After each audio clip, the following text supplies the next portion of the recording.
Clara Williams had never believed in ghosts. She dismissed haunted houses as overhyped rumors, nothing more than tall tales passed down through generations. So when she inherited her grandmother's old Victorian house, she viewed it as an inconvenience, a relic of a family history she knew little about. Her grandmother, who had passed away years before, was little more than a name to her, and the house was just a decaying piece of property at the edge of town.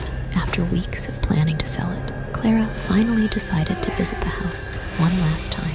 It was late afternoon when she arrived, and the air was thick with the scent of damp earth and fallen leaves. The house stood tall against the fading sunlight, its windows darkened, and its brick facade cracked with age. Clara hesitated for a moment, but only for a moment. She didn't have time for superstitions. Inside, the house felt cold, despite the warmth of the day outside. It was quiet, unnervingly quiet. The floorboards creaked under her feet, echoing through the hollow rooms. Dust swirled in the corners, untouched by time. Her cat, Whiskey, was uneasy, meowing and pacing around her, as if sensing something she couldn't. As Clara moved deeper into the house, she couldn't shake the feeling that something was watching her. Every room felt unfamiliar, despite the fact that she had spent her childhood visiting this very house. But it had always been different back then, alive with laughter and voices.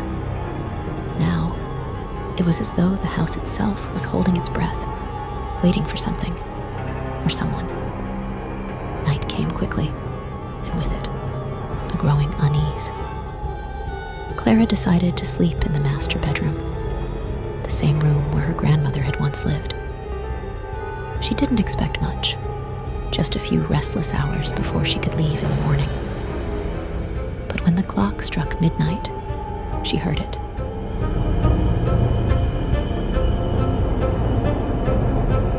At first, the whispers were faint. They were no louder than a soft breeze passing through the cracks in the windows, almost like an echo of her own thoughts. Clara tried to ignore them, rolling over in bed and pulling the blanket tighter around her. It was just the wind, she reasoned. The house was old, and old houses made noises. But as the minutes passed, the whispers grew louder, unmistakable. They were not random sounds at all. They were words, faint, barely audible, but words nonetheless. Clara! The voice was soft, almost pleading, but it chilled her to the bone. She sat up quickly, her breath catching in her throat. The room was dark, save for the dim moonlight filtering through the curtains. Her cat, Whiskey, was no longer on the bed. The silence in the room was thick, unnaturally so, and the whispers had stopped, leaving her in the quiet dread of the unknown. Clara swung her legs over the edge of the bed, her feet touching the cold wooden floor. She couldn't just lie there. Something was wrong. Something wasn't right. She stood up and crept toward the door, her hand trembling on the handle. The hallway outside was dark too, and she could feel her heart pounding against her chest. Slowly, she stepped into the hallway, glancing down the long, narrow corridor. It was silent now, too silent.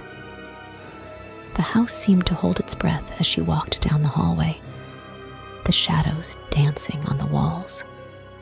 She paused at the end of the hall, where a small wooden door stood slightly ajar.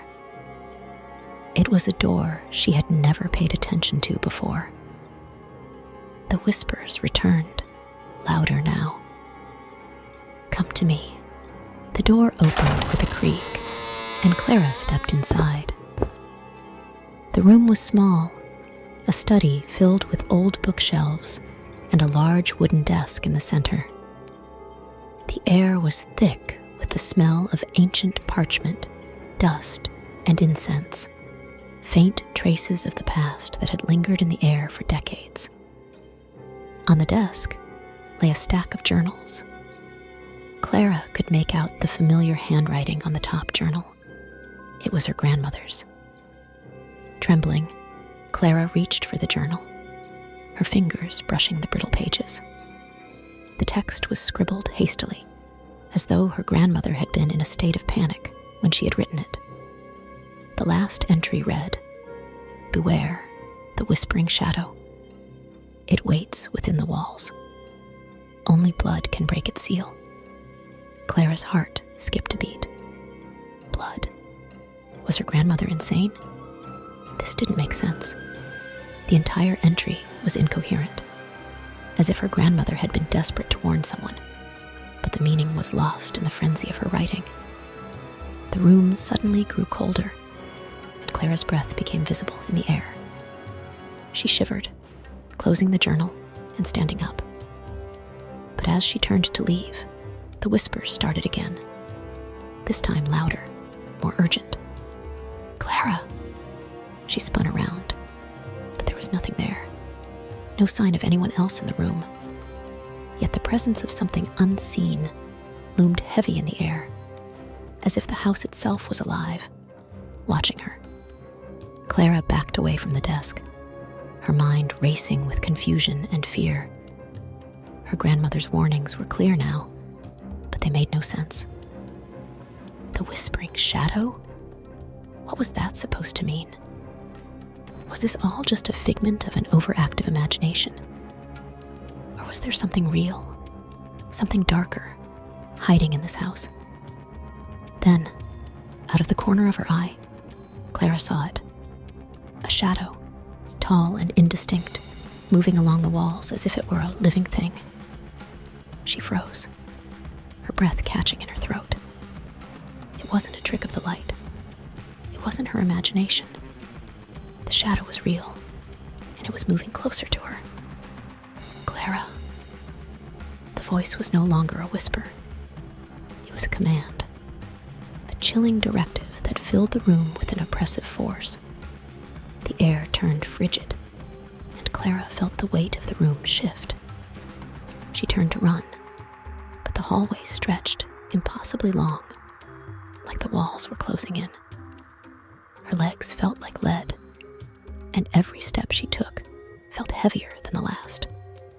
The whispering became a cacophony, a chorus of voices, all demanding her attention, all calling her name. And then she heard it, a low, rumbling voice that seemed to come from the very depths of the house. "You can't escape me." Clara didn't know how she ended up back in the study, but somehow she was standing in front of the desk, holding her grandmother's journal once again.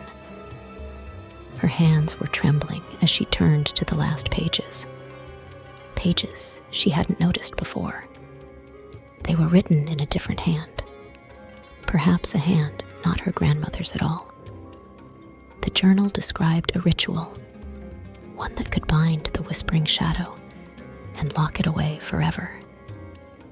Clara's blood ran cold as she read the instructions, each one more bizarre and dangerous than the last. But it was clear, this was her only option. If she didn't complete the ritual, the shadow would claim her. As Clara began to prepare the ritual, she realized the weight of what she was about to do. She had to confront the thing that had haunted her family for generations. The shadow that had been bound by blood. The shadow that waited to consume her. The whispers grew louder, the voices screaming in her head.